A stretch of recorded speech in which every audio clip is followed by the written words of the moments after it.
Տեսեք, Դոնալդ Թրամփը բավականին փակուղային իրավիճակում է հայտնվել ըստ էության, որովհետև մարտի դաշտում չի կարողանում արդյունք գրանցել, բանակցություններում Իրանի դիրքերը շատ ավելի պինդ են, եկեք սա ընդունենք, որովհետև Հորմուզի նեղուցը ըստ էության յուրահատուկ միջուկային զենքի է վերածվել։ 20% նավթի համաշխարհային առևտրի այդ նեղուցով է։ Եվ Դոնալդ Թրամփը ինչպիսի քայլերի հնարավորություն ունի ասես, որովհետև կարծես թե երկու դեպքում էլ եթե նա գնա լայնամասշտաբ հարձակման, որի մասին խոսում էին եւ մամուլի հաղորդագրությունների համաձայն պլանավորված էր այս հանգստյան օրերին, բայց վերջի պահին Թրամփը կարծես հետ քայլ է արել եւ նաեւ բանակցություններում մենք տեսնում ենք, որ չի կարողանում հասնել հաջողությանը եւ իր համար գոնե պետք է ինչ-որ ելք լինի։ Ես ասացի լավ պատերազմի սցենար պարոն Թրամփը չունի։ Իսկ ես չեմ տեսնում որևէ սցենար, որը նա ռազմական գործողությունների շնորհիվ կարող է Իրանից կորզել այնպիսի ստատուս քվո, որ այսօրվա ստատուս քվոից լավը լինի։ Այս տուրբուլենտության շրջանի ստատուս քվոից։ Հետևաբար ենթադրել, որ պատերազմի ուժգնացումը կբերի Վաշինգտոնի եւ Թել Ավիվի ստրատեգիական խնդիրների լուծման, առնվազն միամտություն կլինի։ Բարբարոսություն հա ինչքան ուզեն կարող է շարունակել անել, կամուրջներ պայթեցնել եւ այլն, բայց դրա դիմացել օրինակ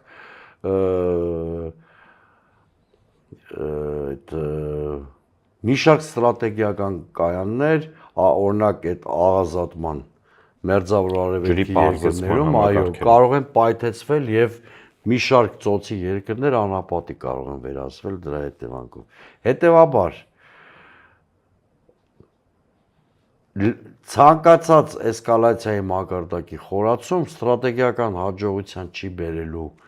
Թրամփին, բայց կարող է ավարտվել նրա իմպիչմենտով օրինակ։ Իմիջիայլոց սա շատ անիրական սցենար չի, ինչի մասին խոսում եմ։ Գրեթե վստահ եմ, որ միջանկյալ ընտրություններում Թրամփը կորցնելու է առնվազն մի պալատի նկատմամբ վերահսկողությունը, հանրապետական կուսակցությունը, եւ հանրապետական կուսակցությունը շատ ասոցացված Իսրայելի լոբիի հետ, հետեւաբար ամերիկյան հասարակության աշկերում կորցրել է իր արժանահավատությունն ու քաղաքական կենսունակությունը։ Ես կարծում եմ Միացյալ Նահանգները ի վերջո ստիպված է ստատուս քվոյի հետ հաշվի պիտի նստեն, իսկ դա այն է, որ մերձավոր արևելքում Պարսից ծոցում նրանց ներկայությունը թուլանալու է կամ սահմանափակվելու է,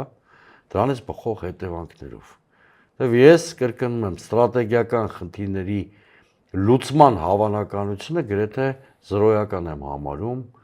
Միացյալ Նահանգների։ Իհարկե կարող են այս տուրբուլենտությունը միջանկյալ մի տարբերակ էլ կա, այս տուրբուլենտությունը համեմատաբար երկար ընթացք շարունակվում է,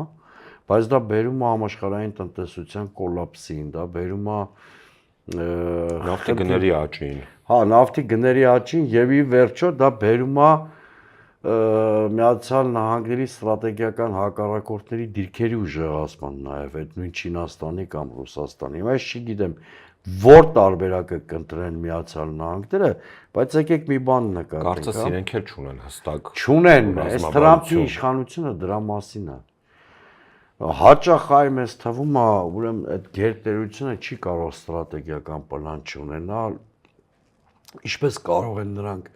առանց հաշվարկի պատերազմ անել եւ այլն եւ այլն։ Դա հետեւ ճշմարտություն է, բայց այդ ճշմարտությունը չի տարածվում Թրամփի վարչակազմի վրա։ Մենք բազմաթիվ դեպքերում տեսել ենք, որ Թրամփը քաղաքականության մեջ շոուի բաղադրիչն է ուժեղացնում է սեփական PR-ի ֆետիշացման այդ գործոնը եւ հաճախ ստվերում են մնում խորքային ռազմավարական լուծումներն ու որոշումները։